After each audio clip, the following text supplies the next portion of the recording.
তুমি জীবনে এমন একটা লক্ষ্য স্থির করলে যেটা শুনতে খুব ভালো লাগে, মানুষ শুনে পুরো মুগ্ধ হয়ে যায়। তুমি আইপিএস অফিসার হবে, তুমি জীবনে বিরাট সাফল্য লাভ করবে, বিরাট বড় বিজনেসম্যান হবে, বা তুমি বিরাট ধনী হবে। এই সমস্ত বড় বড় গোল সেট করে মানুষকে শোনাতে বা নিজেকেও খুব ভালো লাগে, আর মানুষ শুনতেও খুব ভালোবাসে। কিন্তু এটা দিয়ে কোনোদিন জীবনে সফলতা আসে না। সফলতা আসে প্রতিদিন তোমাকে যেই কাজটা করতে বিরক্ত লাগে, একঘেয়েমি লাগে, সেই ছোট ছোট কাজগুলো করতে।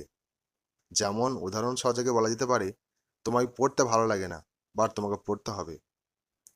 তোমাকে রিভাইজ করতে ভালো লাগে না, কিন্তু তোমাকে রিভাইজ করতে হবে। তোমাকে সেভিংস করতে ভালো লাগে না, বাট তোমাকে সেভিং করতে হবে।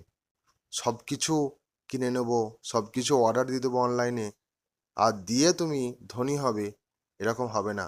তোমার বুদ্ধিমত্তা দিয়ে তোমার খরচকে নিয়ন্ত্রণ করতে হবে। আমাদের দৈনন্দিন জীবন যদি অগোছালো হয়, তাহলে আমরা কখনোই লক্ষ্যে পৌঁছাতে পারবো না।